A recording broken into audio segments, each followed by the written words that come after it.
खुलुमबाय आंनि मुलुगनां बड' निउस चेनेलनिफ्राय गोजोन फुंबिलिनि गासिनिबो अननाय आरो मोजां मोननाय जासिहरनाय जाबाय। आसा खालामो नोंथांमोना गासिबो मोजाङै दं। नोंथांमोननि थाखाय आं गोदान भिडिअ लाना फैलायबाय। अननानै भिडिअखौ स्किप खालामाजासे जोबजासिम नायलांदो।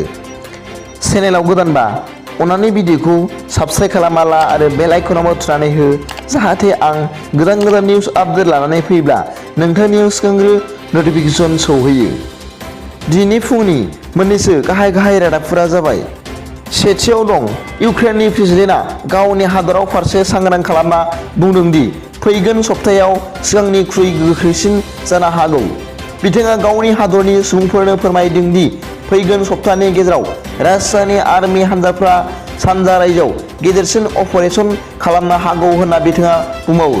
बे रादाबखौ वर्ल्ड निउसनिफ्राय मोननाय जादों।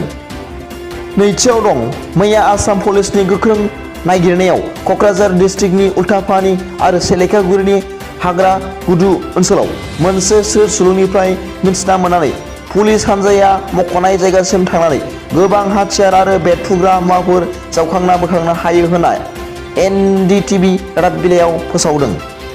रादाबाव फोरमायनाय बादिब्ला बे हाथियार बोखांनो मोननायाव दङ गं 3 AK-56, गं AK-47, गं स्निपार राइफल, गं M16 राइफल, गंसे सेरिस राइफल, गंब्रै मेगजिन आरो AK सिरिजनि 130 गोथां गुलि बोखांनो हादों होननानै रादाबाव फोरमायदों। थामथियाव दं मैया समबाराव Assam medical college and hospital गुसुङै AMCH आव 4 सुबुङा मैखुन जानानै थैदों होनना दा प्रिन्ट मुंनि रादाब बिलाइयाव फोरमायदों। थामथियाव दं मैया समबाराव Assam medical college and hospital गुसुङै AMCH आव 4 सुबुङा मैखुन जानानै थैदों होनना दा प्रिन्ट मुंनि रादाब बिलाइयाव फोरमायदों। रादाबाव फोरमायनाय बादिब्ला थैनाय सुबुंफोरनि मुंफोरा फारियै रिमा कर्माकर 35 बैसो, बिनि 10 बोसोर बैसोनि फिसाज्ला अजय कर्माकर आरो जनाखि प्राजा 32 आरो 12 बोसोर बैसोनि गथ' सायाकिना कर्माकर होनना रादाबाव फोरमायदों आरो बिसोर थैनाय सुबुंफोरा चराइदेव जिल्लानि होनना रादाबाव फोरमायदों।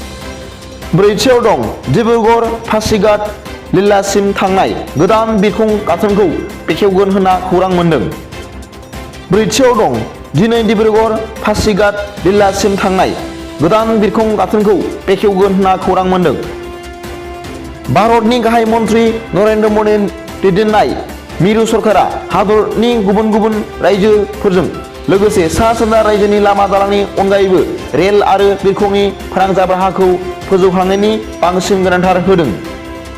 मिथिनाय बादिब्ला दिनै आसामनि डिब्रुगड़, अरुणाचलनि पासिघाट आरो लिलाबारिसिम थांनाय गोदान बिरखंखौ मिरुनि सिभिल एभिएशन बिफाननि मन्त्रि ज्यतिरादित्य सिंधियाया आसामनि गिबि मन्त्रि हिमन्त बिश्व शर्मा आरो अरुणाचल प्रदेशनि गिबि मन्त्रि पेमा खांडुनि बाहागो लानायाव बेखेवना होगोन होनना रादाबाव फोरमायदों।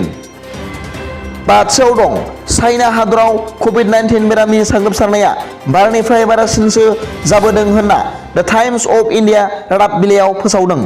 बे रादाबनि बादिब्ला चाइनानि देरसिन नोगोर सांहाइआव 25 मिलियन सुबुंफोरा दिनैसिमबो लकडाउनजों भुगिनांना दं। लकडाउनखौ बारायबावबाय होनना खौरां मोननाय जादों। रादाबनि बादिब्ला सांहाइआव दिनावनो 26,000 जननिबो बांसिन पजिटिभ केस मोनगासिनो दं होनना रादाबाव आरोबाव फोरमायदों। दिनै फुंबिलिनि मोननैसो रादाबा दा बेखिनियानोमोन लोगोफोर।